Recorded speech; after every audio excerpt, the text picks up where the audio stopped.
अस्सलाम वालेकुम फ्रेंड्स, आप देख रहे हैं चमकते तारे। आप में से बहुत से फ्रेंड्स ने चाइनीज़ स्कॉलरशिप्स के बारे में तो सुना हुआ होगा और बहुत से ऐसे होंगे जो यहाँ आकर पढ़ना भी चाहते होंगे। तो आइए आज हम आपको बताते हैं कि चाइनीज़ स्कॉलरशिप कैसे अप्लाई किया जाता है और उसके लिए हमें क्या क्या कुछ करना है। जल्दी जल्दी नोटबुक, पेन, पेंसिल वगैरह ले आएं और हाँ, चैनल को सब्सक्राइब करना ना भूलिएगा, ये वीडियो बहुत इम्पोर्टेंट है जी। तो हमारा स्टेप 1 है, सबसे पहले हमने एक यूनिवर्सिटी सेलेक्ट करनी है। इसके लिए आपको ख्याल रखना होगा कि आपका फील्ड क्या है। अगर तो आप बायोलॉजी के हैं तो आप अपनी फील्ड में यूनिवर्सिटीज़ ढूंढिएगा। ये कुछ यूनिवर्सिटीज़ हैं जो कि केमिस्ट्री में टॉप यूनिवर्सिटीज़ हैं। चाइना में 1000 से ज़्यादा यूनिवर्सिटीज़ हैं और इतनी ज़्यादा यूनिवर्सिटीज़ का आपस में कंपटीशन भी बहुत ज़्यादा होता है। कुछ यूनिवर्सिटी केमिकल फील्ड में ज़्यादा आगे हैं, कुछ यूनिवर्सिटी बायोलॉजी में आगे होंगी, कुछ ऐसी भी हैं जो टेक्नोलॉजी में आगे हैं। तो आप जिस फील्ड में काम कर रहे हैं आप उसके मुताबिक अपनी यूनिवर्सिटी सेलेक्ट करेंगे। अगर आप कोई ऐसी यूनिवर्सिटी सेलेक्ट कर लेते हैं जिसमें आपका मेजर ही नहीं है तो आपको तो उस यूनिवर्सिटी का कोई फ़ायदा नहीं है, आपका एडमिशन वहाँ नहीं हो सकेगा। तो इसलिए सबसे पहले आप ये देखें कि आपका मेजर किस किस यूनिवर्सिटी में मौजूद है। मैं डिस्क्रिप्शन में यूनिवर्सिटीज़ के लिंक्स डाल दूँगी, आप वहाँ से जिस यूनिवर्सिटी को चाहें विज़िट कर लें और अपनी मर्ज़ी का फील्ड देख लें कि उसमें है या नहीं है। ये कुछ यूनिवर्सिटीज़ हैं जो 985 प्रोजेक्ट का हिस्सा हैं। इस पे कभी फिर बात करेंगे कि ये 985 प्रोजेक्ट और 211 प्रोजेक्ट क्या हैं। आप ये समझ लें कि ये टॉप यूनिवर्सिटीज़ हैं। यूनिवर्सिटी सेलेक्ट करने के साथ ही आप ये भी डिसाइड कर लें कि आपने कौन से प्रोविंस में जाना है, क्योंकि यहाँ पे चाइना इतना बड़ा है, कुछ प्रोविंस बहुत ही ज़्यादा ठंडे हैं, कुछ बिल्कुल वैसे हैं जैसे पाकिस्तान में हैं। आप ये देख रहे हैं खुबे में -25 तक टेम्परेचर होता है, उरुमची में भी बहुत ठंड होती है। तो कोशिश करें कि आप किसी ऐसे प्रोविंस में आएँ जहाँ का वेदर आपके मुताबिक हो और आप वहाँ ज़्यादा जल्दी एडजस्ट हो सकें। इसके बाद आता है स्टेप 2। आपने जौन सी यूनिवर्सिटी सेलेक्ट की है उसमें अपने फील्ड से रिलेटेड आप किसी एक सुपरवाइज़र को ईमेल करेंगे और उन्हें बताएंगे कि आपका ये फील्ड है और आप उनके साथ काम करने में इंटरेस्टेड हैं। हर यूनिवर्सिटी के पोर्टल पे उनके प्रोफेसर्स एंड असिस्टेंट प्रोफेसर्स की लिस्ट मौजूद होती है। आपने अपने फील्ड के रेलिवेंट सुपरवाइज़र्स को ईमेल्स करनी है और उन्हें बताना है कि आप उनके साथ काम करना चाहते हैं। जब कोई प्रोफेसर विलिंग हो जाए तो आपने इन डॉक्यूमेंट्स को तैयार कर लेना है। सबसे पहले अगर आप मास्टर्स में अप्लाई कर रहे हैं तो आपने बैचलर्स डिग्री की फ़ोटोकॉपीज़ लेके उन्हें नोटराइज करा लेना है और साथ में अपनी रिसेंट फ़ोटोग्राफ्स ले लेनी है और आपने 2 रेफरेंस लेटर्स लेने हैं। ये रेफरेंस लेटर आपके ये हैं कि जहाँ आप काम कर रहे हैं या जिस जगह आपने पढ़ा है वहाँ से आपने अपने रेफरेंस लेटर्स लेने हैं। आप पाकिस्तान में अपनी किसी भी यूनिवर्सिटी या किसी कॉलेज के प्रोफेसर्स वगैरह से ये रेफरेंस लेटर्स ले सकते हैं। ये ख्याल रखिएगा कि आपके जो रेफरेंस लेटर्स पे ईमेल एड्रेस और फ़ोन नंबर्स वगैरह हों वो बिल्कुल ठीक हों, क्योंकि यहाँ पे जो यूनिवर्सिटी होगी वो आपके रेफरेंस लेटर्स के थ्रू आपको ज़रूर चेक करेगी कि आपकी वहाँ क्या रिप्यूट थी और आपका एकेडमिक बिहेवियर वहाँ पे कैसा था। नेक्स्ट है आपका पासपोर्ट। आपका पासपोर्ट वैलिड होना चाहिए। उसके बाद आ जाता है आपका CSC स्कॉलरशिप के लिए फॉर्म्स और यूनिवर्सिटी का फॉर्म। ये आपने ऑनलाइन फिल करना है और इनके प्रिंट ले लेने हैं। उसके बाद आपका टॉफिल अगर आपने किया है, HSK वगैरह, मोस्टली मास्टर प्रोग्राम्स के लिए HSK मस्ट होता है, HSK 5 या 4। और यहाँ पर मोस्टली यूनिवर्सिटीज़ पहले 1 साल आपको HSK करने के लिए टाइम देती हैं। HSK एक चाइनीज़ लैंग्वेज टेस्ट है जो आपको क्लियर करना होता है। इन डॉक्यूमेंट्स के अलावा आपको अपना रिसर्च प्रपोजल और साथ में CV भी अटैच करना होता है। और एक और बात मैं मेंशन करूँ कि आपने अगर PhD में एडमिशन लेना है तो आपकी 18 ईयर्स ऑफ एजुकेशन होनी चाहिए। बहुत से फ्रेंड्स ऐसे हैं जो 16 ईयर्स की एजुकेशन पे आके यहाँ पे PhD में एडमिशन लेते हैं, उनके लिए बहुत मसले मसाइल बन जाते हैं। ये ख्याल रखें प्लीज़। जो यूनिवर्सिटी हमने सेलेक्ट की थी हमने डायरेक्ट उसके ऊपर अप्लाई कर देना है। ऑनलाइन अप्लाई करना होगा, वहाँ पे एक फॉर्म होगा, आपने ऑनलाइन फॉर्म को फिल कर लेना है। और अगर आप CSE पे अप्लाई कर रहे हैं तो CSE की वेबसाइट पे जाके वहाँ पर भी ऑनलाइन एप्लीकेशन का फॉर्म होगा, वो फिल कर लेना है। अगर कैस्ट वास्ट के लिए आपने अप्लाई करना है तो वहाँ पे भी एक फॉर्म होगा, आपने वो फिल कर लेना है और उनका प्रिंट ले लेना है। और 5th स्टेप बहुत सिंपल है कि हमने इस सब डॉक्यूमेंट्स के सेट बना के यूनिवर्सिटी को पोस्ट कर देने हैं। सब यूनिवर्सिटीज़ के पोस्टल एड्रेस आपको उनकी वेबसाइट्स में मिल जाएंगे और उनके लिंक्स, वेबसाइट्स के लिंक्स मैं नीचे दे दूँगी डिस्क्रिप्शन में, आप वहाँ से देख लें। अगर आपने चैनल को सब्सक्राइब नहीं किया तो प्लीज़ सब्सक्राइब कर दें और लोगों के साथ शेयर करें ताकि उनको भी मालूमात मिलें। और अगर कोई चाइना में आके पढ़ना चाहता है तो उस तक बर वक्त मालूमात मिल जाएँ और उसका भी भला हो जाए। चलें फिर अब बात कर लेते हैं स्कॉलरशिप्स की। चाइना में बहुत सारी तरह के स्कॉलरशिप्स ऑफ़र किए जाते हैं। सबसे पहले है CSE स्कॉलरशिप। CSE से मुराद चाइनीज़ गवर्नमेंट स्कॉलरशिप है।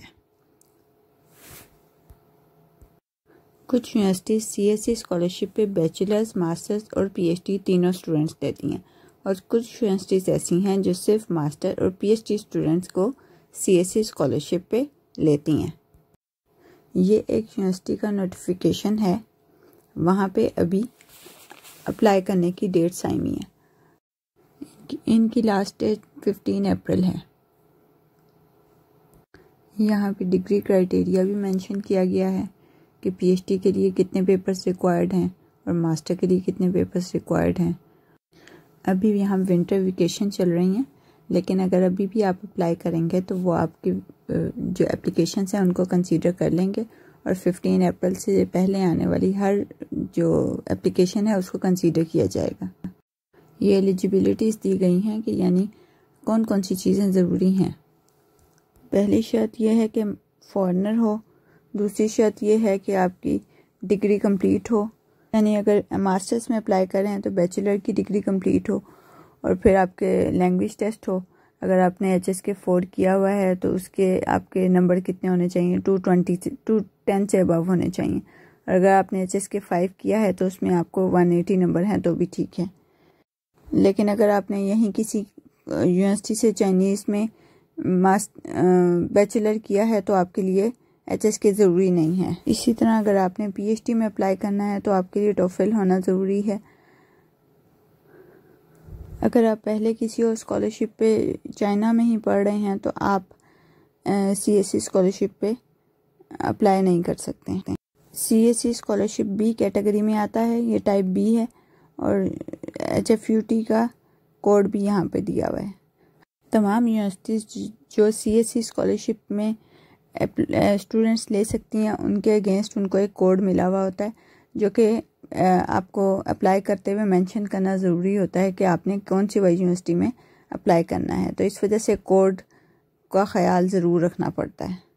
ये वही डॉक्यूमेंट्स की डिटेल है जो मैं आपको पहले बता चुकी हूँ कि कौन कौन से डॉक्यूमेंट्स आपने तैयार करने हैं।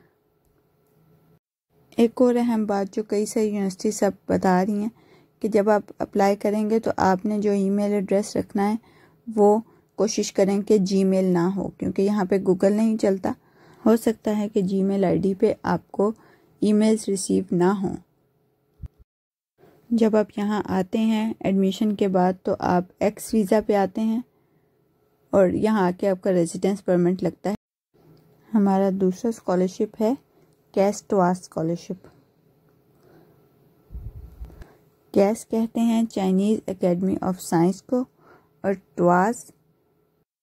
टुआस इटली की एक ऑर्गेनाइजेशन है जो चाइना के साथ मिलके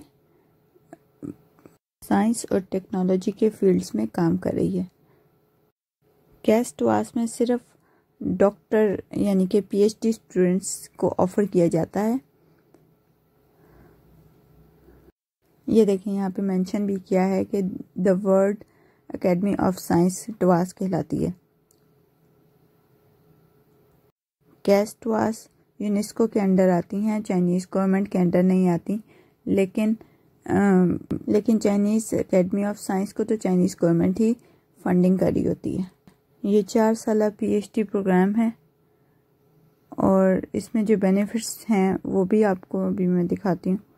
इसमें काफ़ी ज़्यादा बेनिफिट्स हैं। इसमें CSE से ज़्यादा स्कॉलरशिप होता है, CSE से ज़्यादा बेनिफिट्स होते हैं, लेकिन कुछ जगहों पे CSE के बेनिफिट्स इससे ज़्यादा हैं।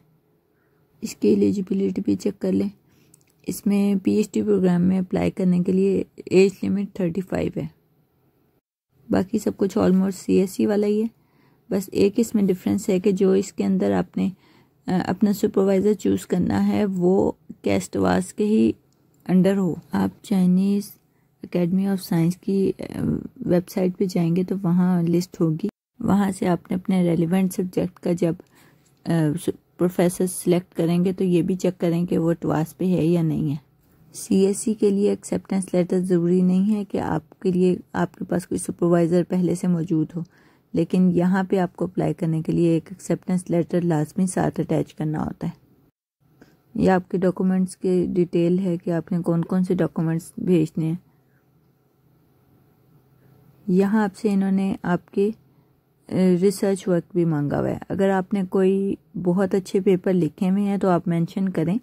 अगर आपने रिसर्च वर्क नहीं किया हुआ, आपके पेपर्स वगैरह नहीं है तो वो आप मेंशन ना करें, कोई मसला नहीं है। अपने आप को बहुत बढ़ा चढ़ा के पेश ना करें।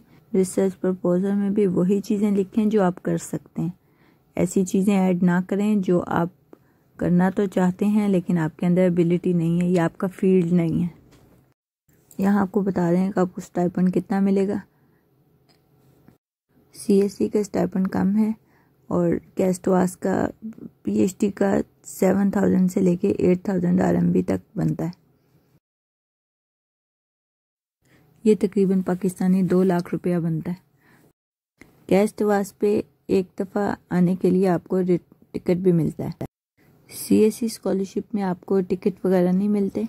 कैस्टवास में आपको अकोमोडेशन नहीं मिलती और CSE में 3500 साथ में अकोमोडेशन मिलती है।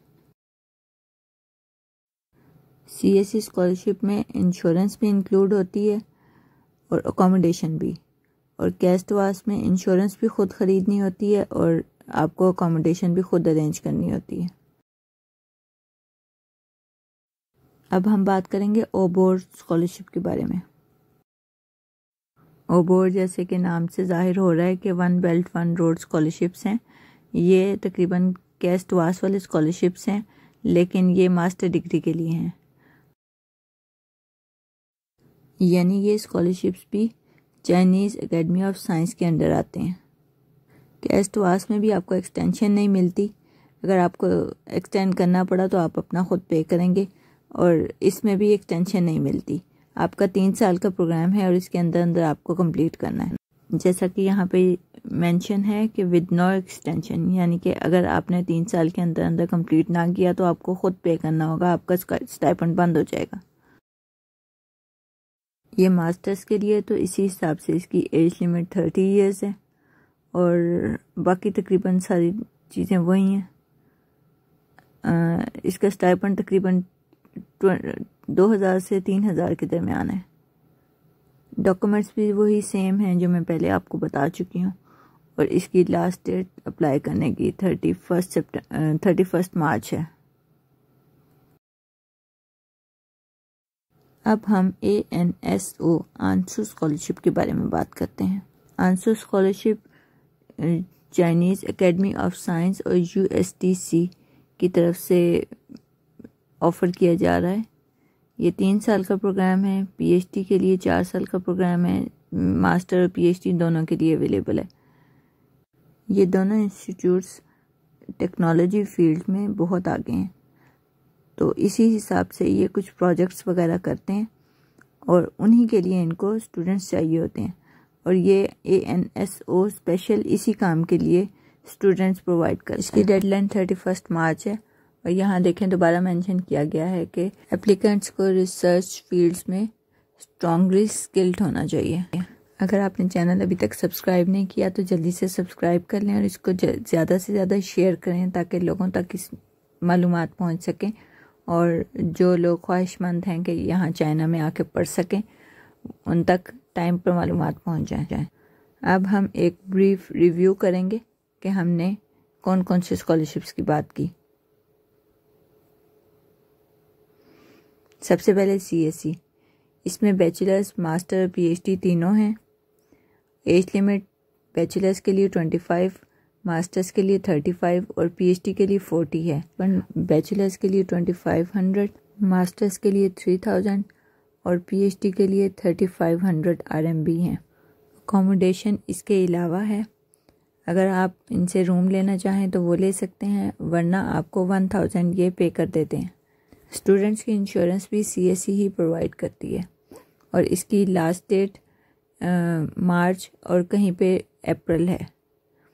अगर आपको इसके बारे में कुछ और मालूमात चाहिए तो आप हमें कमेंट बॉक्स में कमेंट करें, तो मैं आपको बता दूंगी कि इसके अलावा अगर आपके कोई प्रॉब्लम्स वगैरह हैं तो आप हमें ज़रूर बताएं। कैस्ट वास सिर्फ PhD के लिए और इसकी एज लिमिट 35 है और इसका स्टाइपेंड 7000 से 8000 RMB के दरमियान है। और इसमें इंश्योरेंस और अकोमोडेशन आपने ख़ुद करवानी होती है और इसकी अप्लाई करने की लास्ट डेट 31 मार्च 2021 है। ये ओबोर स्कॉलरशिप है, ये सिर्फ मास्टर डिग्री के लिए है और इसकी लिमिट जो है वो 30 है एज लिमिट, और इसको अप्लाई करने की भी लास्ट डेट 31 मार्च है। ये आंसर स्कॉलरशिप है, ये मास्टर PhD दोनों के लिए है। मास्टर के लिए इसकी रिक्वायरमेंट 30 इयर्स है और PhD के लिए 35 इयर्स है और मास्टर्स में इसको 3000 RMB मिलते हैं और PhD के लिए 7 to 6000 RMB मिलते हैं और इसको भी अप्लाई करने की लास्ट डेट 31 मार्च है। इन स्कॉलरशिप्स के अलावा कुछ प्रोविजनल स्कॉलरशिप्स भी होते हैं और साथ में कुछ यूनिवर्सिटी स्कॉलरशिप्स भी होते हैं। अगर आपको मज़ीद कोई मालूमात चाहिए या आपको कोई गाइडलाइन चाहिए, आपको कोई बात समझ नहीं आई, तो आप हमें कमेंट बॉक्स में कमेंट करके पूछ सकते हैं। उम्मीद है आपको हमारी वीडियो अच्छी लगी होगी। अगर अच्छी लगी है तो लाइक करें, कमेंट करें, शेयर करें और अल्लाह हाफ़िज़।